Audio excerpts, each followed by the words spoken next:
நேர்களே பார்த்தீங்கன்னா இது மாந்தோப்பு. இந்த மாந்தோப்பில் நம்ம மாங்காயை பறிச்சுப்போம். எலும்புகளவே கரைக்கக்கூடிய அளவுக்கு சளிக்கு ஒரு பவர் இருக்கு.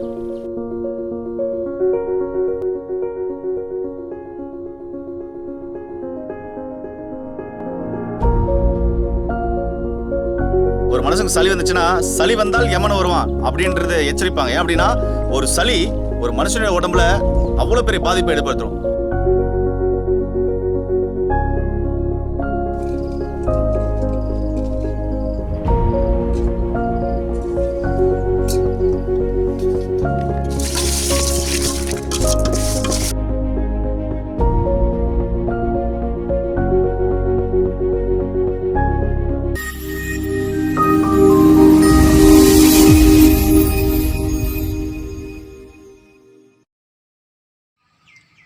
வணக்கம் நண்பர்களே, உணவே மருந்து என்ற அலைய குடும்பத்தில் என்னோட கூட சேர்ந்து பயணித்துக் கொண்டிருக்கும் என்னுடைய அனைத்தவர்களுக்கும் உங்கள் அன்பு சகோதரனின் நன்றியும் வாழ்த்துதலும். இன்னைக்கு கபத்துக்கே சவால் விடும் ஒரு அருமையான மூலிகை பற்றி பார்க்கலாங்க. சளிக்கே சவால் விடுற ஒரு அருமையான மூலிகை பற்றி பார்க்கலாங்க. சளிக்கு யமனா இருக்கிற ஒரு அருமையான மூலிகை பற்றி பார்க்க போலாங்க. என்ன அப்படின்னு சொன்னால், முன்னோர்கள் சொல்லியதை கேட்டுப்பீங்க. ஒரு மனுஷனுக்கு சளி வந்துச்சுன்னா சளி வந்தால் யமன் வருவான் அப்படின்றது எச்சரிப்பாங்க. ஏன் அப்படின்னா ஒரு சளி ஒரு மனுஷனுடைய உடம்புல அவ்வளோ பெரிய பாதிப்பை ஏற்படுத்தும். எலும்புகளவே கரைக்கக்கூடிய அளவுக்கு சளிக்கு ஒரு பவர் இருக்குது.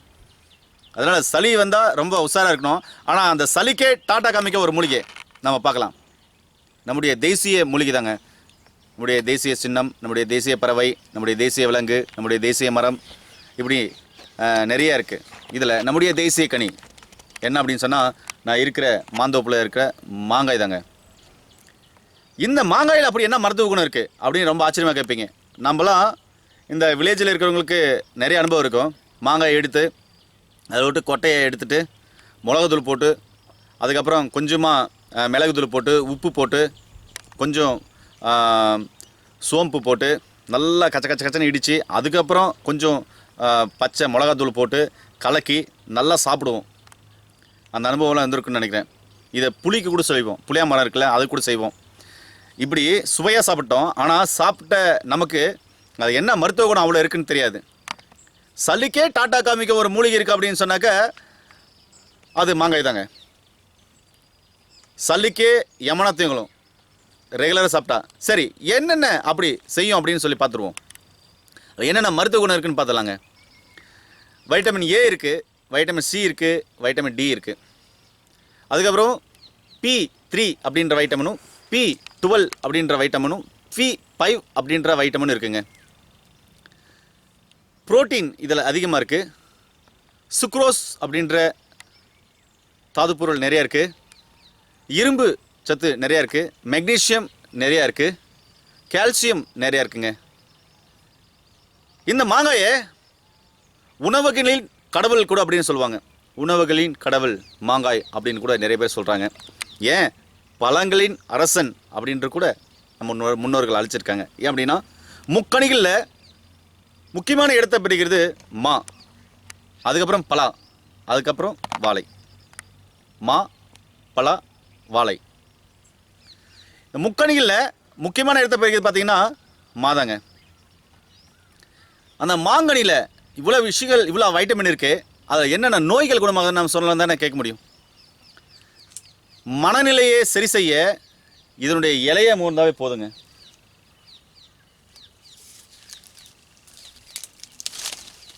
இந்த இலை இருக்குது. மனநிலையில் பாதிக்கப்பட்டவங்க நிறைய டென்ஷன், கோபம், பதட்டம், பயம், ஏண்டா வாழ்கிறோம் அப்படின்றவங்களுக்கு இந்த மாதிரி மாங்கலையை பிடிச்சி நல்லா நல்லா தேய்ச்சி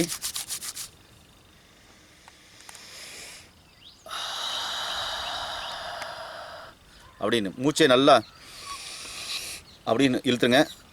மூச்சு விடும்போது அப்படின்னு விட்டு பாருங்கள், மனநிலையுமே மாற்றுங்க. அந்த அளவுக்கு மனநிலையை சரி செய்யக்கூடிய அளவுக்கு இதில் மருத்துவ குணம் இருக்குது. மா கொழுந்து இலையில் அவ்வளோ மருத்துவ குணம் இருக்குது. மா கொழுந்து இலை இல்லைன்றதுனால நான் கொஞ்சம் ஹார்டாகிறத பிடிங்கினேன். அடுத்தது டேட்டோ பிரச்சனை இருக்கிறவங்களுக்கு இந்த மா பால் இருக்குல்ல, அது கிள்ளி அந்த டேட்டோ மேலே வச்சிடணும். அது வச்சுட்டோம்னா புண்ணாகும். புண்ணு ஆச்சுன்னா 1 நாள் 2 நாள் 3 நாள் தொடர்ந்து வைக்கணும். 3 நாள் அந்த இடத்துல தண்ணி படக்கூடாது. வச்சிங்கன்னா புண்ணாயிடும். 1 மாதத்தில் அது புண்ணாய் மறைஞ்சிரும். மறைஞ்சிச்சுன்னா டேட்டாவே சுத்தமாக இல்லாமல் போயிடும். இப்போலாம் கதிர்வீச்சு வைக்கிறீங்க. ஒரு சிலர் என்னன்றாங்களா, மருத்துவ ஆராய்ச்சியாளர் என்ன சொல்கிறாங்கன்னா, இது மாதிரியெல்லாம் கதிர்வீச்சு வைக்கிறதுனால என்ன ஆகும் அப்படின்னு சொன்னால் கேன்சர் வரும்னு சொல்கிறாங்க. அந்த இடம் மிகவும் பாதிக்கப்படும்னு சொல்கிறாங்க. அதனால் டேட்டை வளைக்கிறதுக்கு அருமையான ஒரு மெடிசின் பார்த்திங்கன்னா, பால் இருக்குல்ல, அந்த பால் எடுத்து காலையில் ஃபுல்லாக அடர்த்தியாக வச்சுருங்க. திருப்பி சாயந்தரம் வைங்க. திருப்பி அடுத்த நாள் காலையில், திருப்பி அடுத்த நாள் சாயந்தரம், திருப்பி அடுத்த நாள் காலையில், அடுத்த நாள் சாயந்தரம். ஒரு 3 நாளைக்கு வச்சிங்கன்னா போதும். அந்த இடத்துல தண்ணியே படக்கூடாது. அப்படியே விட்டுறணும். கழுவெல்லாம் கூடாது. விட்டுட்டிங்கன்னா 3 நாளில் புண்ணாயிடும். 1 மாதத்தில் குணமாயிடும். டேட்டோ இருக்கிற இடமே தெரியாமல் போயிடும். தயவு செஞ்சு இனிமேல் கதிர்வீச்செல்லாம் வைக்காதீங்க. சரி, வேறு என்ன குணமாகும் அப்படின்னு சொன்னால், இந்த இரத்த அணுக்கள் உற்பத்தி அதிகமாகிறதுக்கு இது ஒரு பேர் உதவியாக இருக்குங்க. இரத்த அணுக்கள் அதிகமாகிறதுக்கு மட்டும் இல்லை, எடை குறையத்தில் இது ஒரு முக்கிய பங்கு வகிக்குது. அதிகமான கொலஸ்ட்ராலை இறக்கக்கூடிய அளவுக்கு அதில் மருத்துவ குணம் இருக்கிறதுனால கெட்ட கொழுப்பெல்லாம் சீக்கிரமாகவே கரைஞ்சி போயிடுங்க. ஏன்னா இதில் கலோரிகள் பார்த்திங்கன்னா மிகவும் குறைவு. அதே மாதிரி இந்த வயிற்றுப்போக்கு இருக்கும்போது இந்த மாங்காயோட சீரகம் சேர்த்து சாப்பிட்டு வந்தோம்னா என்ன ஆகும் அப்படின்னு சொன்னால் வயிற்றுப்போக்கு கட்டுக்குள்ளே வந்துடுங்க. பித்த வெடிப்புன்னு சொல்கிறீங்களே, கால்லெல்லாம் பித்த வெடிப்பு இருக்குல்ல, இந்த பித்த வெடிப்புக்கு முருங்கை மரத்தில் எப்படி முருங்கை பிசினு இருக்கோ அது மாதிரி மாங்காய் பிசினை எடுத்து அது மேலே தடவிட்டு வந்தீங்கன்னா பித்த வெடிப்பு காணாமே போயிடும். ரத்தம் சுத்தமாகிறதுக்கு அருகம்புல் ஜூஸ் சாப்பிட்டா ரத்தம் சுத்தமாகனு சொல்லலாம்.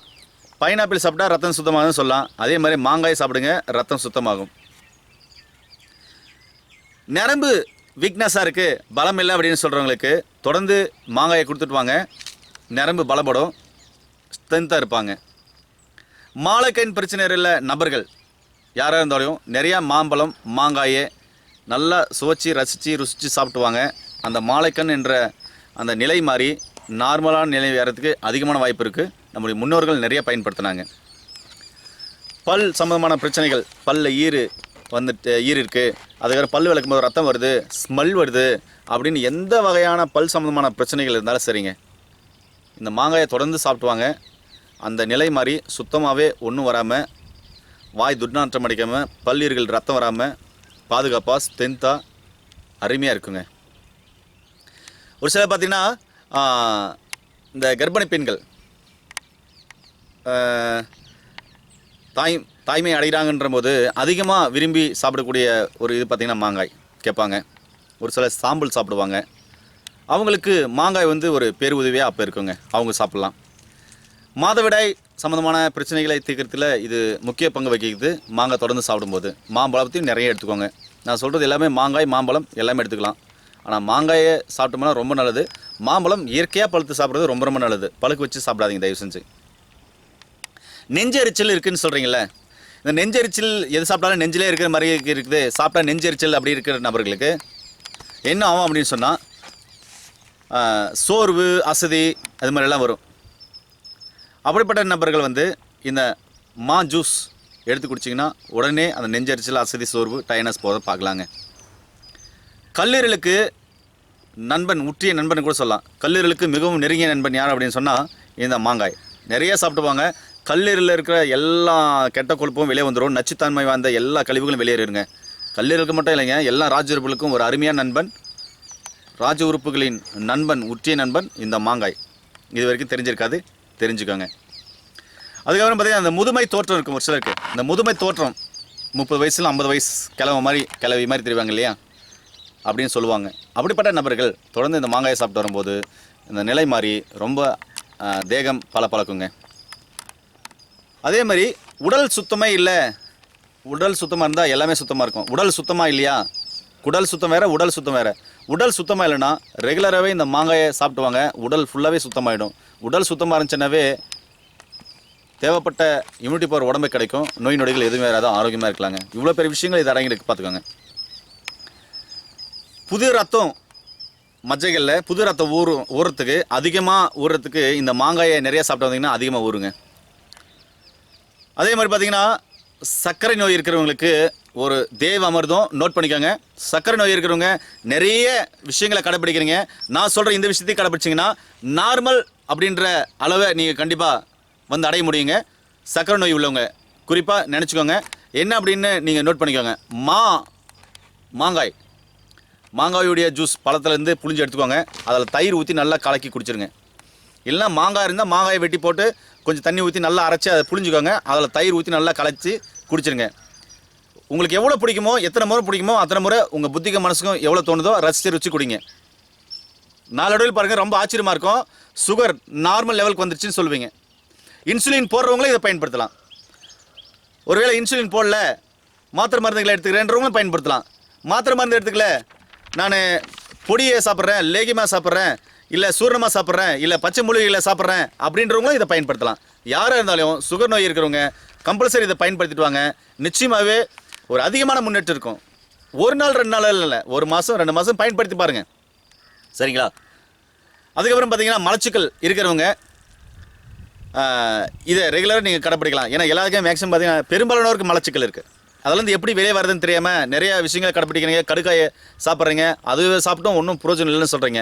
அப்படிப்பட்ட நபர்களுக்கு இந்த மாங்காய் ஜூஸையும் அதில் தேனையும் கலந்து சாப்பிட்டு பாருங்கள். ரொம்ப ரொம்ப ஆச்சரியமாக இருக்கும். மலச்சிக்கலே வராது. சாப்பிட்டு தான் பாருங்களேன். அதுக்கப்புறம் பார்த்தீங்கன்னா வாய் துர்நாற்றுக்கிறவங்களுக்கு நான் சொல்லியிருக்கேன், ஈறு வீக்குங்கிறவங்களுக்கு சொல்லியிருக்கேன், மன அழுத்தம் எப்படி குணமாகணும்னு சொல்லியிருக்கேன். இவ்வளோ விஷயங்கள் இந்த மாமரத்தில் அடங்கியிருக்கு அப்படின்னு சொன்னால் நல்ல விஷயங்களே சொல்லிட்டேன். இதில் இருக்கிற கெட்ட விஷயங்களே ஒரு சொல்லலாம் இல்லையா? யார் சாப்பிடக்கூடாதுன்னு சொல்கிறேன். அல்சர் கம்ப்ளைண்ட் உள்ள நபர்கள் கண்டிப்பாக சாப்பிடக்கூடாது. சருமம் சம்மந்தமான பிரச்சனைகள், தோல் சம்மந்தமான எந்த வியாதி இருந்தாலையும் கண்டிப்பாக இதை தவிர்க்கிறது, மாங்காயை தவிர்க்கிறது ரொம்ப ரொம்ப நல்லது. உடல் உஷ்ணம் அதிகமாக இருக்குது அப்படின்றவங்க இதை தயவு செஞ்சு சாப்பிட வேண்டாம். தொண்டை கரைப்பு, ஏன்னா சாப்பிட்டிங்கன்னா தொண்டை கரைப்பு, வயிற்று வலி, வயிற்றுப்போக்கெல்லாம் கண்டிப்பாக ஏற்படும். மீது நார்மலாக இருக்கிறவங்க எல்லாமே எடுத்துக்கலாம். அளவுக்கு மிஞ்சினால் அமுதமும் நெஞ்சு. பிடிக்குதே அப்படின்னு சொல்லிட்டு அளவுக்கு அதிகமாக சாப்பிட வேண்டாம். எவ்வளோ பிடிக்குமோ அவ்வளோ சாப்பிடுங்க போதும். அப்போ இவ்வளோ விஷயங்கள் இந்த மாங்கனியில் இருக்குது அப்படின்னு சொன்னால், அப்போது இயற்கை கொடுத்துற ஒவ்வொரு கனிலும் எவ்வளோ மருத்துவ குணம் இருக்கும் அப்படின்றத நம்ம பார்க்கலாங்க. எல்லோரும் கேட்டிருக்கீங்க, ஐயா எப்போ மூலிகையை சாப்பிட்ற வீடியோ, அதை மூலிகையில் என்னென்ன மருத்துவ குணம் இருக்குது வீடியோலாம் எப்போ போட போகிறீங்கன்னு. இந்த கொஞ்ச நாள் போட்டோம், மழை பெய்ய தொடங்கட்டும், மூலிகைகள் முளைக்க ஆரம்பிக்கும். கண்டிப்பாக அந்த பதிவேற்றம் செய்கிறேன். சரி நண்பர்களே, இந்த சம்பந்தமான பிரச்சனைகள், மாங்கனியில் இவ்வளோ பிரச்சனைகள் குணமாகும், இந்த பிரச்சனைகள்லாம் தீரும், இந்த வியாதிகள் தீரும் அப்படின்னு சொல்லி பார்த்துருக்கோம். அதே மாதிரி என்னென்ன வைட்டமின் இருக்குது, என்னென்ன தாது பொருட்கள் இருக்குதுன்னு சொல்லியிருக்கேன். இப்போது இந்த மாங்காயை எப்படி நான் பஜ்ஜி அடித்து சாப்பிட போகிறேன் அப்படின்றத நான் உங்களுக்கு டெமோவை காமிக்கிறேன். நேரில் பார்த்தோம்னா இங்கே பாருங்கள், ஜூம் பண்ணி காமிங்க. மாங்காயை உடச்சி க்ளீன் பண்ணி வச்சுருக்கேன். தெரியுதுங்களா? மாங்காயை உடச்சி பாருங்கள், க்ளீன் பண்ணி வச்சுருக்கேன். இங்கே பாருங்கள், உடச்சி எல்லாத்தையும் க்ளீன் பண்ணி வச்சுருக்கேன். இது மாதிரி இடிச்சுக்கோங்க, உடச்சி அடிச்சிருங்க. இப்போ இதில் இங்கே பாருங்கள், பச்சை மிளகா இருக்குது. இந்த பச்சை மிளகாயே இப்போ 4 போட்டுக்கோங்க. உப்பு,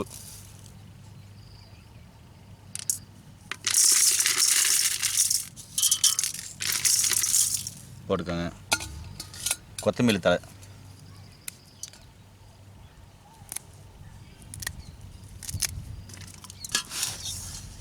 பார்த்தீங்களா?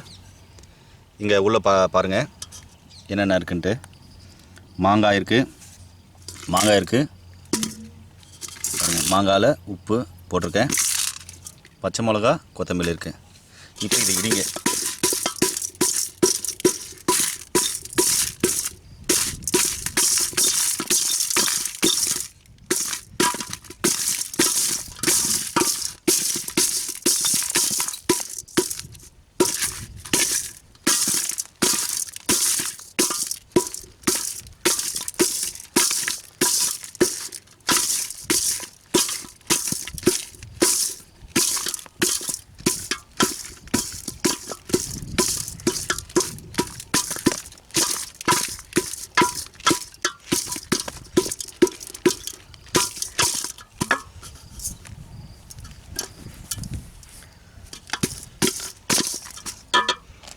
இதில் கொஞ்சமாக மிளகாத்தூள் போட்டுக்கலாம்.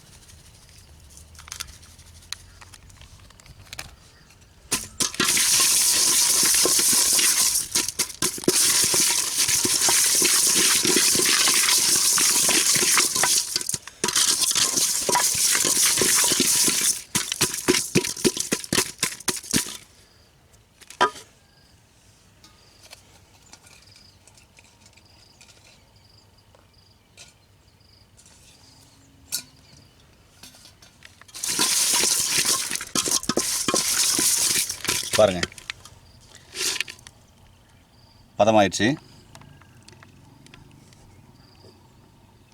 இப்போது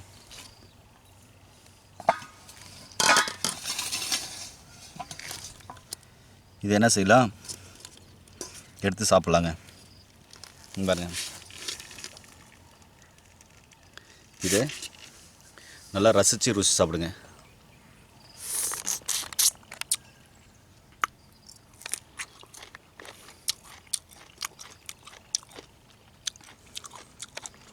இதில் அந்த கொத்தமல்லி போடுறதுனால கொத்தமல்லி வாசனை அப்படியே அருமையாக இருக்குது.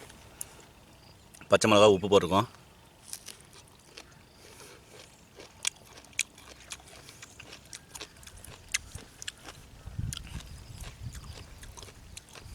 ரொம்ப ரொம்ப அருமையாக இருக்குது, டேஸ்ட்டாக இருக்குது. இப்போ இயற்கையோடு இருக்கிற காய்கறிகள், பழங்களை காலை உணவாக எடுத்துக்கும்போது உடல் எல்லாமே சுத்தமாகும். உடல் இருக்கிற கழிவுகள் வெளியேறும். உடம்புக்கு தேவையான நேச்சுரல் இம்யூனிட்டி பவர் உடம்புக்கு அப்படியே கிடைக்குங்க.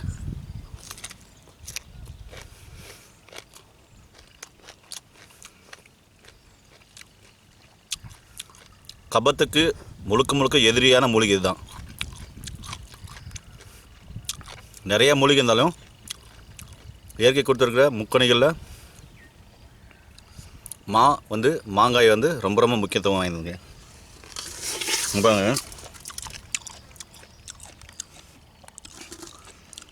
எவ்வளோ அழகாக பாருங்க கையில். இது அப்படியே சாப்பிடும்போது நல்லாயிருக்கும்.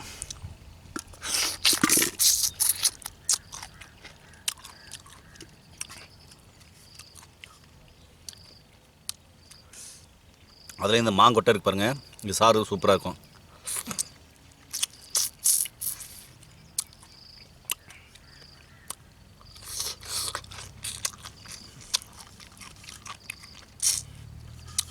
இப்படி நமக்கு என்ன உணவு கிடைக்குதோ அந்த இயற்கை உணவை நல்லா ரசித்து சாப்பிட்லாங்க.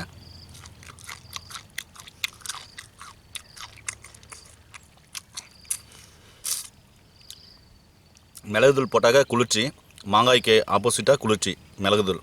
மிளகு அதிக குளிர்ச்சி, மிளகு போட்டுக்கலாம். இப்போ என்கிட்ட மிளகு இல்லாதனால நான் மிளகு போட்டிருக்கேன்.